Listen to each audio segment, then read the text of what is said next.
All right, we're about halftime adjacent here in the early game portion of the Week 6 Sunday slate. We've got like 9 games going on right now, so information is just slapping us left and right here. So with that, we're probably just gonna roll with it.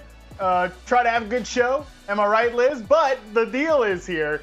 So far, it has been a weird and wild Week 6. There's been some strange touchdowns.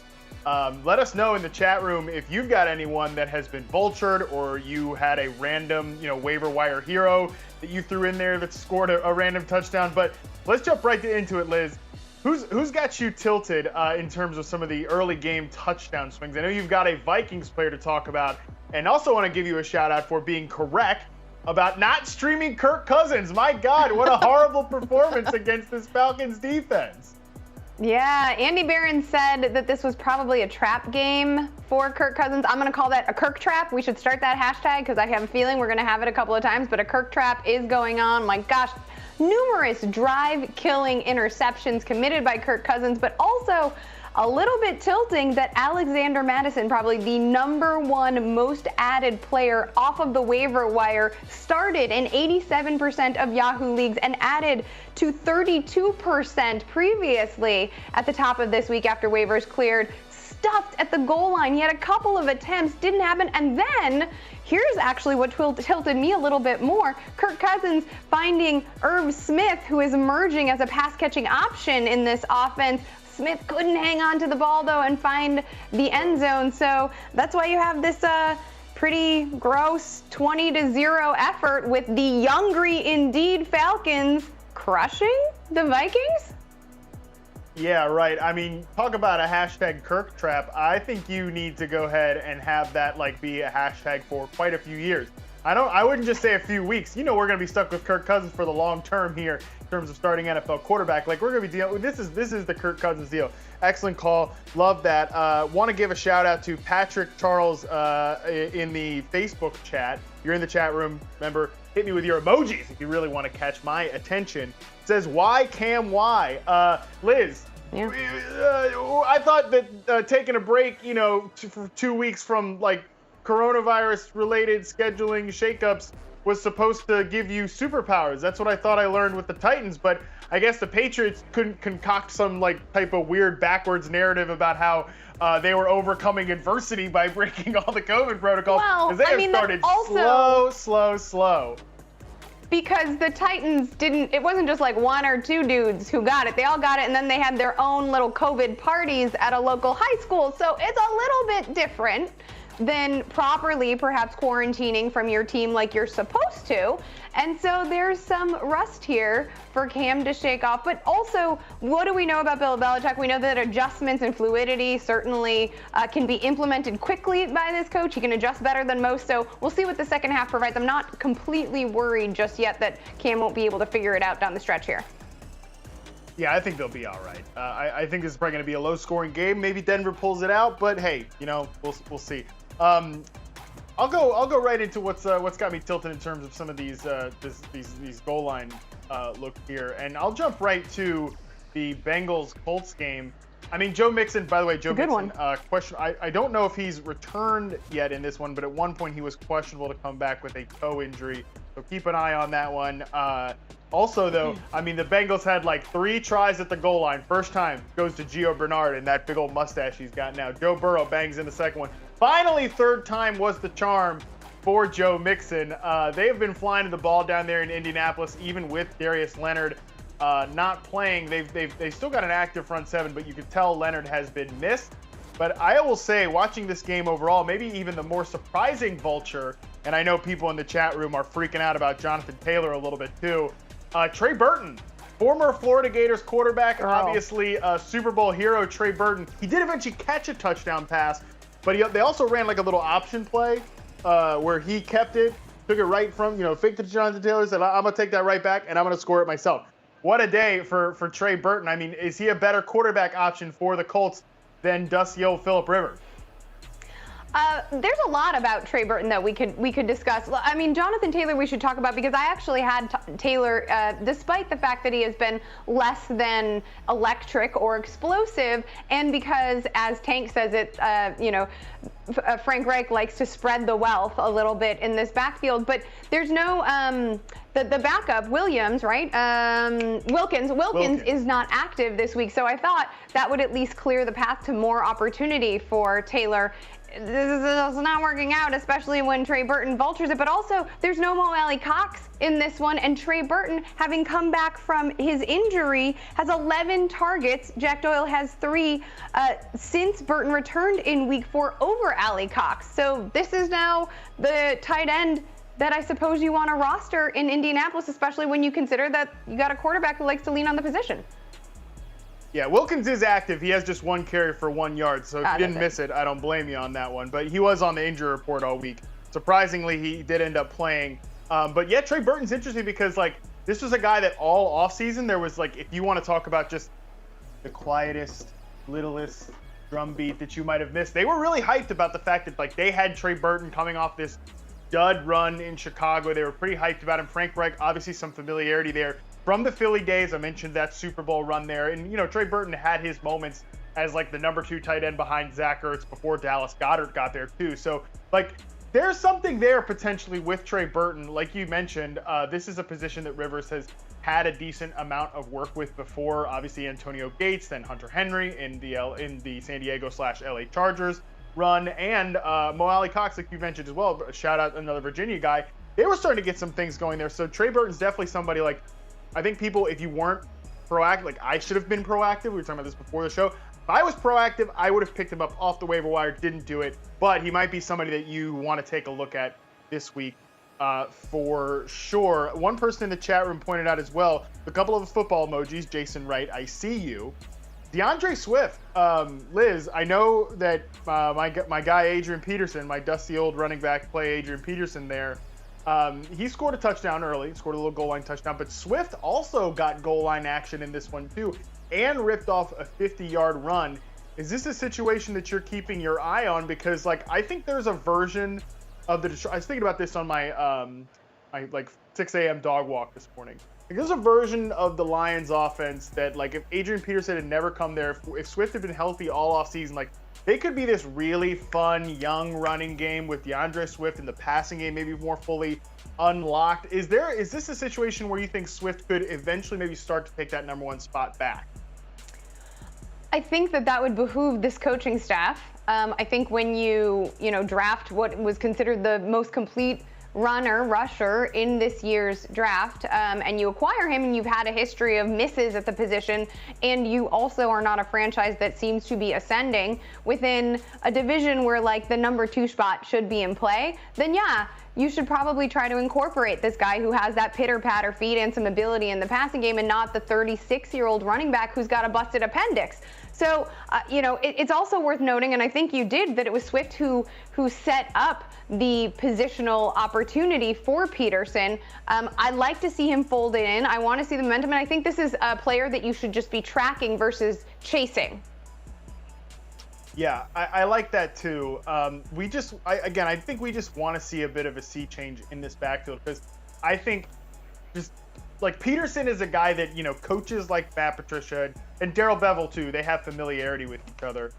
They just he invites them into these games that are really run heavy, and it just kind of slows down the offense. I think that having Swift back there could really unlock things for Stafford, for Galladay, for all of these players, because I think this is a potentially fun passing offense. Phillip Rivers just throws a touchdown to Zach Pascal as we're here. The Colts are closing the gap, 24, the Bengals over the Colts with 20 points.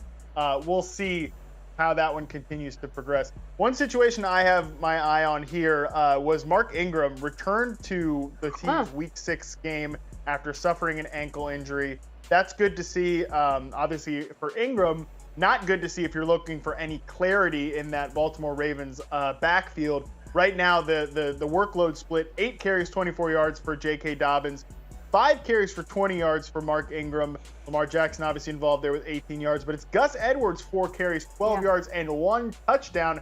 I mean, we know that there's no clarity in this backfield. That's not new. We talked about that on FFL this morning. I think what's interesting, and it's weird to say it here, as the Ravens are beating up on the Eagles 17-0 at halftime. I mean, the Eagles stink, right? Like they're a bad team. They might win the NFC East at 6-10.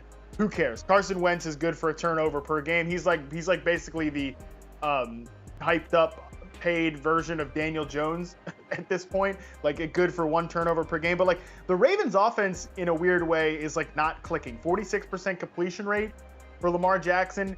During your, watching of the Ravens offense in the early portion of the season, like the results have been okay, but they haven't been great. How are you feeling like emotionally about this Ravens offense right? Well, I think the Ravens, we haven't had many clues because there hasn't been, Andy and I talked about this on the podcast, there hasn't been that many opportunities for the Ravens to have to get out of trouble other than when they played the Chiefs, right? So, and we know how that they did not get out of trouble. Right, they didn't, but I think we know what they want to do, right? Like if they can they want to control the game. It is almost antithetical in some ways in terms of result as what the Browns want to do. They want to do the same thing as the Browns, right? They want to just control the game. The question is, can they, if they lose control, come back? Now, we're seeing with the Browns versus the Steelers that they can't. I would like to see Lamar Jackson be tested outside of the Chiefs to really have an answer for you, because we don't need to see pedal to the metal, like running it like nuts and just completely 50-burgering the opposition on a constant basis if we want to keep everybody healthy and fresh. Like, we don't need to see that to see the wins. Right. Like, I think this is also a team that's just kind of looking at January, too. Like, they're like weird, they're the best team in the NFL last year record-wise. But in some way, they also still, so they have that target on their back, but they also have the chip on their shoulder where, they know they still have something to prove. But there's nothing to prove here for the Ravens, in September, October. We know that they're going to get into the playoffs. We know they're going to compete to win their division. In some way, I almost think the team is looking so far ahead that it really doesn't matter. And that could be frustrating, for fantasy. No doubt about it. I don't think Lamar is totally firing off, especially from a deep passing perspective, what he has been, obviously going from last year. Mark Andrews, no catches in the first half. Marquise Brown, no catches in the first half. Nick Boyle is the only receiving touchdown. Yeah, exactly. So some of their best players, their frontline guys, Andrews, Marquise Brown, Lamar Jackson, even beyond just the confusing backfield, we haven't gotten the best from these guys yet. But that doesn't mean that I'm ruling out, come, late November, December, we might start seeing the best of some of these players. I think that is, that could certainly be in the cards. Dory from Facebook has a question. She also sends in a raising hand emoji with a jack-o'-lantern. That's so polite. Love the raising hand. It's like we're all doing virtual school now at this point. Well, not everybody. We're doing virtual schools now. We're doing a hand raise here. Should Dory play Christian Kirk on Monday night? I talked about it a little bit on FFL. As Christian Kirk is a decent guy that you could consider, not over Amari Cooper. But Liz, where are you at with Christian Kirk? I know the Cardinals need to find some other passing game elements beyond DeAndre Hopkins. Well, that's just it. I mean, we know that the matchup is going to be generous. It's a juicy spot for one of these ancillary receivers to get going. Could it be Andy Isabella? Could it be Christian Kirk? It could be either/both of these guys. But you're right. Somebody needs to get going. And I would like to believe that that is Christian Kirk, who I think was kind of underdrafted heading into this season from a fantasy perspective and does have a lot of versatility to his skill set. So should be the most have the most opportunities in terms of breadth of targets at his disposal in this matchup. Yeah, I like it. If you need a wide receiver 3 play, you had some Seahawks on your team. You had some of the Chargers guys, Keenan Allen, Mike Williams. I think Kirk can be a nice replacement.